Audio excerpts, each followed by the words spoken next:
कुरान पाक में इरशाद फरमाया है कि इन्नल्लाह यामुरु बिल अदल वल इहसान, अल्लाह ताला अदल और इंसाफ करने का हुक्म देता है। तो नबी पाक सल्लल्लाहु अलैहि वसल्लम के दौर में एक औरत ने, फातिमा नामी एक औरत ने चोरी की। तो वो एक अमीर कबीले की औरत थी।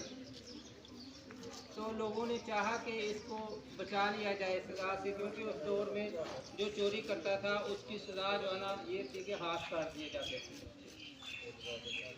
तो वो चूँकि एक मोअज़्ज़ज़ और अमीर कबीले की औरत थी, तो सहाबा कराम में से भी चाहा कि इसको बचा लिया जाए। अगर इसके हाथ काट दिए जाएंगे तो फिर एक मतलब लड़ाई झगड़े का खतरा है।